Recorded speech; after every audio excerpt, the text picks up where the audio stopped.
ചതിയിലൂടെ എന്റെ മോളെ കല്യാണം കഴിച്ചതും പോരാ, ഇതൊക്കെ തന്ന് ഞങ്ങളെയും സ്വാധീനിക്കാൻ നോക്കുവാണോ നീ? അനന്യയുടെ വീട്ടുകാർ അഭിനവിന്റെ യഥാർത്ഥ വ്യക്തിത്വം അറിയുമ്പോൾ എന്താണ് സംഭവിക്കുക? ത്രില്ലടിപ്പിക്കുന്ന ഈ കഥയുടെ ബാക്കി അറിയാൻ ദി റിട്ടേൺ ഓഫ് ടൈഗർ കേൾക്കൂ. ഞാൻ ബൽറാംജിയെ കാണണമെന്ന് നിങ്ങൾക്ക് ശരിക്കും തോന്നുന്നുണ്ടോ? ബൽറാമിന്റെ പേര് കേട്ട് അഭിനവ് അപ്പോഴും വിറയ്ക്കുകയായിരുന്നു. വിക്രമിനും അവന്റെ പരിഭ്രമം മനസ്സിലായി. ബൽറാംജിയോ?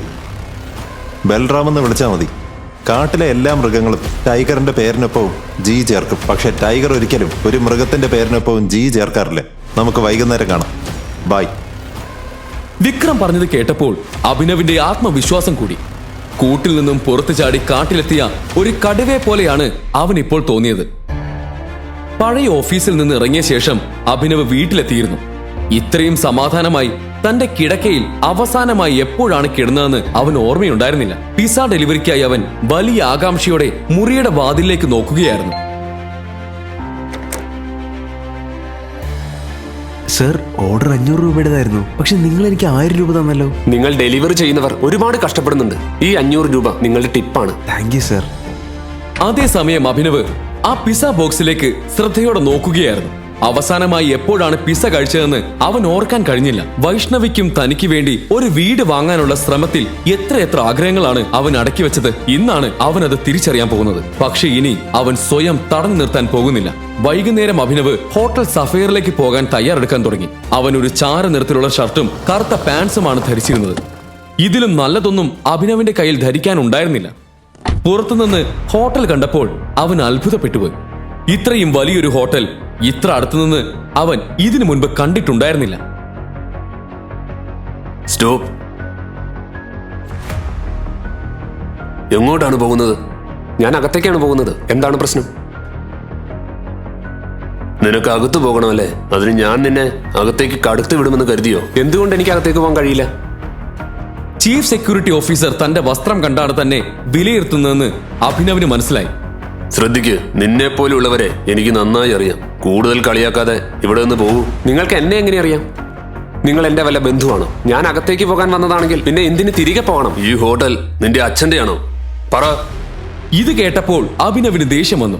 പക്ഷേ അവൻ ദേഷ്യത്തിൽ ഒന്നും ചെയ്തില്ല. ആളുകളുടെ ശ്രദ്ധ തന്നിലേക്ക് വരാതിരിക്കാൻ അവൻ ശാന്തനായി നിന്നു.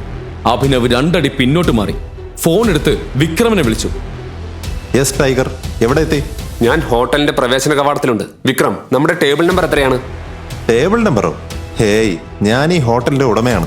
എനിക്ക് ടേബിൾ ബുക്ക് ചെയ്യേണ്ട ആവശ്യമില്ല. നീ പോയി വിശ്രമിക്കൂ, ഞാൻ ഇപ്പൊ എത്തും. എനിക്ക് അകത്തേക്ക് പോകാൻ കഴിയുന്നില്ല. ഇവിടെ ഒരു സെക്യൂരിറ്റി ഗാർഡ് നിൽക്കുന്നുണ്ട്. എന്നെ പോലുള്ളവരെ അകത്തേക്ക് കടത്തി വിടില്ലെന്നാണ് അയാൾ പറയുന്നത്. ആരാണ് ഈ വിട്ടി? ഒരു കാര്യം ചെയ്യും, ഞാൻ 10 മിനിറ്റിനുള്ളിൽ അവിടെ എത്തും. അതുവരെ കാത്തിരിക്കും. ഈ ഓഫീസറുടെ പെരുമാറ്റത്തിന് ഞാൻ ക്ഷമ ചോദിക്കുന്നു. അത് സാരമില്ല, ഞാൻ വെയിറ്റ് ചെയ്യാം.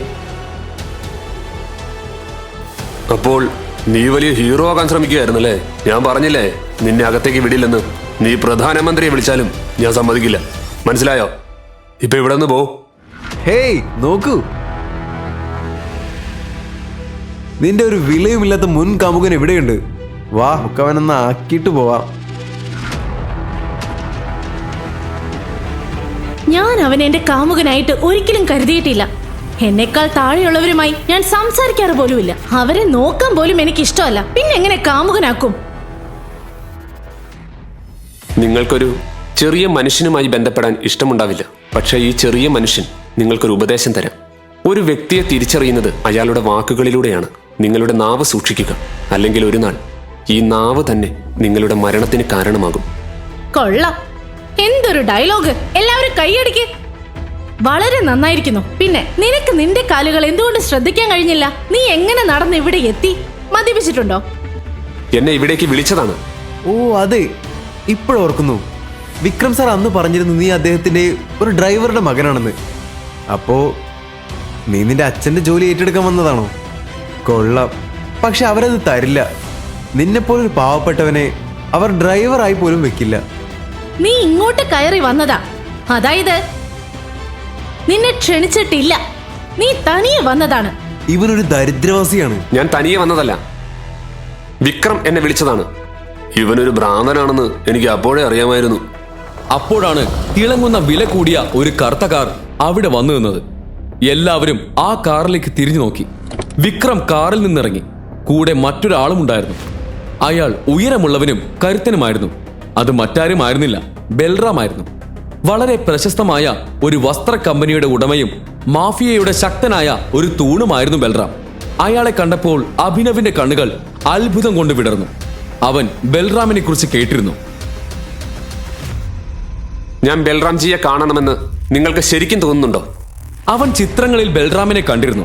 എന്നാൽ ചിത്രങ്ങളിൽ കാണുന്നതും നേരിൽ കാണുന്നതും തമ്മിൽ ആകാശവും ഭൂമിയും തമ്മിലുള്ള വ്യത്യാസമുണ്ടായിരുന്നു. എന്തിനാണ് ബൽറാം തന്നെ കാണാൻ ആഗ്രഹിക്കുന്നതെന്ന ചോദ്യം അവന്റെ മനസ്സിലുയർന്നു. എന്താണ് ഇവിടെ നടക്കുന്നത്? ക്ഷമിക്കണം സാർ, പക്ഷെ ഈ മനുഷ്യൻ എന്നെയും കസ്റ്റമേഴ്സിനെയും ഒരുപാട് ബുദ്ധിമുട്ടിച്ചു. ഞാൻ ഈ കള്ളനെ അകത്തേക്ക് കടക്കുന്നത് തടഞ്ഞപ്പോൾ അവൻ ഇവിടെ ഒരു സീൻ ഉണ്ടാക്കുകയാണ്. അവനെ കള്ളനെന്ന് വിളിക്കാൻ നിനക്കെങ്ങനെ ധൈര്യം വന്നു? അവനെ അകത്തേക്ക് കടക്കുന്നത് തടയാൻ നീ ആരാണ്? നിന്റെ അച്ഛനാണോ ഈ ഹോട്ടൽ തുറന്നു വെച്ചിരിക്കുന്നത്? അവൻ എന്റെ അതിഥിയാണ്. നാളെ മുതൽ നിന്നെ ഈ ഹോട്ടലിന്റെ പരിസരത്ത് കണ്ട നിന്റെ കാലുകൾ ഞാൻ തല്ലി ഓടിക്കും. ഇറങ്ങിപ്പോ. ക്ഷമിക്കണം സാർ.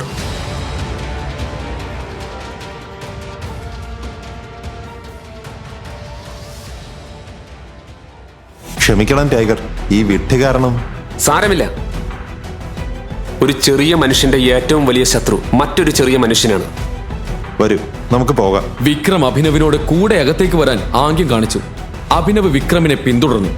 ബൽറാം തന്റെ ഭാരമേറിയ കാൽവെപ്പുകളോടെ തന്റെ പിന്നാലെ വരുന്നത് അവൻ അറിയാമായിരുന്നു. കുറച്ചു കഴിഞ്ഞപ്പോൾ അവർ ഹോട്ടലിലെ ഒരു ആഡംബര മുറിയുടെ പുറത്തെത്തി. അവർ അകത്തേക്ക് കടക്കുന്നതിന് മുൻപ് ഹോട്ടൽ മാനേജർ അവരുടെ അടുത്തേക്ക് വന്ന് സംസാരിച്ചു. Good evening sir, welcome. Sir, നിങ്ങൾക്കെല്ലാവർക്കും എന്തെങ്കിലും ഡ്രിങ്ക്സ് കൊണ്ടുവരട്ടെ? ഒരു കാര്യം ചെയ്യും, ഇവിടുത്തെ വില കൂടിയ എല്ലാ മദ്യങ്ങളുടെയും ഒരു ലിസ്റ്റ് കൊണ്ടുവരും. Sure sir. Sir, if you don't mind, ഞങ്ങളുടെ ഹോട്ടലിലെ വില കൂടിയ എല്ലാ മദ്യങ്ങളുടെയും വില എനിക്ക് കാണാപ്പാടം അറിയാം. ഞങ്ങളുടെ കയ്യിൽ 5 ലക്ഷം രൂപയുടെ ടെക്വില്ല, 8 ലക്ഷം രൂപയുടെ വോഡ്ക, 10 ലക്ഷം രൂപയുടെ വിസ്കി, 12 ലക്ഷം രൂപയുടെ ജിൻ എന്നിവയുണ്ട്. സർ, നിങ്ങൾക്ക് ഏതാണ് വേണ്ടത്? കൊള്ളാം. എനിക്കിന്നിവിടെ ഒരു വിശിഷ്ട അതിഥിയുണ്ട്. അവനും ഞങ്ങൾക്ക് എല്ലാവർക്കുമായി ഏറ്റവും വില കൂടിയ മദ്യം കൊണ്ടുവരും. ഷുവർ സർ, ഞാൻ നിങ്ങൾക്ക് എല്ലാവർക്കുമായി ഏറ്റവും മികച്ച മദ്യം കൊണ്ടുവരാം. Good evening sir. Vikram, hotel നിന്റേതാണ്, മദ്യവും നിന്റേതാണ്. പിന്നെ എന്തിനാണ് മാനേജർ നിന്നോട് വില പറയുന്നത്? അതും നിനക്ക് ഇഷ്ടമുള്ളത് തിരഞ്ഞെടുക്കാമെന്നിരിക്കെ. എന്തുകൊണ്ടെന്നാൽ സുഹൃത്തെ, ഞാൻ സന്ദർഭം അനുസരിച്ചാണ് മദ്യം ഓർഡർ ചെയ്യുന്നത്. ഇന്നത്തെ ദിവസം നമ്മുടെ എല്ലാവരുടെയും ജീവിതത്തിലെ ഒരു സവിശേഷവും പ്രധാനപ്പെട്ടതുമായ ദിവസമാണ്. അതുകൊണ്ടാണ് ഞാൻ നമ്മൾ 3 പേർക്കുമായി ഏറ്റവും വില കൂടിയ മദ്യം ഓർഡർ ചെയ്തത്. Okay, nice. Come. Okay, let's enjoy.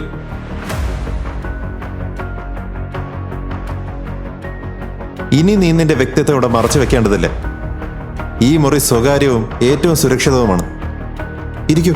അതൊരു ആഡംബര മുറിയായിരുന്നു. അവർ 3 പേരും ഇരുന്നു. അഭിനവ് ബൽറാമിനെ വളരെ ശ്രദ്ധയോടെ നോക്കുകയായിരുന്നു. ബൽറാം, വളരെ പ്രധാനപ്പെട്ട ഒരു വിവരം നൽകാനാണ് ഞാൻ നിന്നെ ഇന്നിവിടെ വിളിച്ചത്. നമ്മുടെ സഞ്ജയുടെ മകൻ ടൈഗറിന് കിട്ടിയിരിക്കുന്നു. പക്ഷേ തൽക്കാലം അവനൊരു രഹസ്യ ദൗത്യത്തിലാണ്. അതുകൊണ്ട് എനിക്ക് നിങ്ങളെ പുറത്ത് വെച്ച് കാണിക്കാൻ കഴിഞ്ഞില്ല. സർ, നിങ്ങളുടെ സ്നാക്സും ഡ്രിങ്ക്സും സർ. ഷുവർ.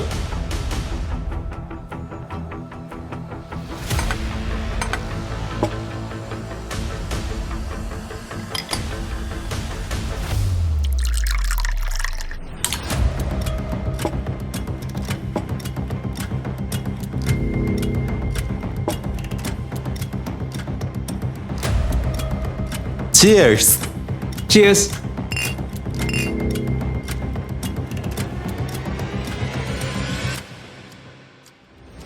അപ്പോൾ ഇതാണോ ടൈഗർ? അതെ, ഇതാണ് നമ്മുടെ ടൈഗർ. നമ്മുടെ ടീമിലെ പ്രധാന അംഗങ്ങളെ അവൻ കാണണമെന്ന് ഞാൻ ആഗ്രഹിച്ചു. അവരെ കണ്ടതിന് ശേഷം നമ്മൾ പോകേണ്ട വഴിയിൽ അവൻ നമ്മളെ നയിക്കും.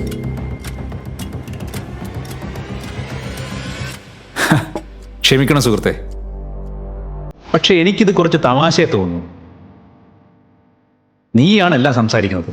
അപ്പോ നമ്മുടെ ടൈഗർ ഒരു ഊമയാണോ? ആണോ? ബൽറാം, ടൈഗറിനെ കുറിച്ച് ഇത്ര അനാദരവോടെ സംസാരിക്കരുത്. ക്ഷമിക്കണം സുഹൃത്തെ, ക്ഷമിക്കണം. എന്റെ വാക്കുകൾ കേൾക്കാൻ നിങ്ങൾക്ക് അത്ര ഇഷ്ടമാണോ?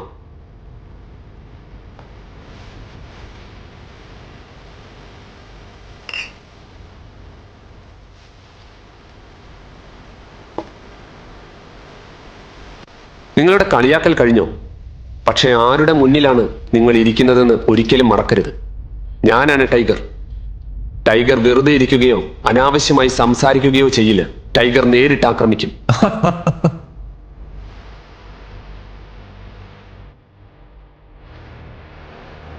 അപ്പോൾ നീയാണ് ടൈഗർ. ശരി, എങ്കിൽ ടൈഗർ പറ, ഇത്രയും വർഷം നീ എവിടെയായിരുന്നു? ഇത്രയും വർഷങ്ങൾക്ക് ശേഷം നീ പെട്ടെന്ന് വന്ന് പറഞ്ഞാൽ ഞങ്ങൾ നിന്നെ ടൈഗർ ആണെന്ന് അംഗീകരിക്കുമെന്നാണോ കരുതുന്നത്? ഒരു തമാശയല്ലല്ലോ, അല്ലേ വിക്രം? നീ പറയുന്ന ആ ബഹുമാനം ചോദിച്ചു വാങ്ങേണ്ടതല്ല, അത് നേടിയെടുക്കേണ്ടതാണ്. മനസ്സിലായോ? അതെനിക്കറിയാം. പിടിച്ചു പറിക്കുന്നത് എൻ്റെ രക്തത്തിലില്ല. ഇത്രയും വർഷം ഞാൻ എവിടെയായിരുന്നുവെന്നും എന്ത് ചെയ്യുകയായിരുന്നുവെന്നും വിശദീകരിക്കാൻ എനിക്കിപ്പോൾ സമയമില്ല. പിന്നെ ഞാൻ യഥാർത്ഥ ടൈഗർ ആണോ അല്ലയോ എന്ന കാര്യത്തിൽ ശരി, നിങ്ങൾക്ക് സൗകര്യപ്രദമായ ഒരു തീയതി പറയും, ഞാനത് സ്വയം തെളിയിച്ചു കൊള്ളാം. കൊള്ളാം. കേട്ടല്ലോ? വിക്രം പുഞ്ചിരിച്ചുകൊണ്ട് അഭിനവിനെ നോക്കി. അവന്റെ കണ്ണുകളിൽ അഭിനവിനെ കുറിച്ചുള്ള അഭിമാനം നിറഞ്ഞിരുന്നു. വിക്രം വിചാരിച്ചതിലും ക്രൂരനായിരുന്നു അഭിനവ്. എന്നാൽ ബൽറാമിന്റെ നെറ്റിയിൽ സംശയത്തിന്റെ ചുളിവുകൾ മാഞ്ഞിരുന്നില്ല. അവൻ അത്ര പെട്ടെന്ന് അഭിനവിനെ ടൈഗറായി അംഗീകരിക്കാൻ പോകുന്നില്ലെന്ന് അവന്റെ കണ്ണുകൾ വ്യക്തമാക്കുന്നുണ്ടായിരുന്നു. ആ കൂട്ടത്തിൽ ബൽറാം എന്തിനെങ്കിലും പേര് കേട്ടിരുന്നെങ്കിൽ അത് അവന്റെ വാശിക്കായിരുന്നു. നാളെ ഒരു കുട്ടി വന്ന് തന്റെ തലയിൽ കയറിയിരുന്ന് ഭരിക്കുന്നത് സഹിക്കാൻ അവന് കഴിയില്ലായിരുന്നു. ഈ കഥയുടെ ബാക്കി അറിയാൻ download pocket FM app. Link in description.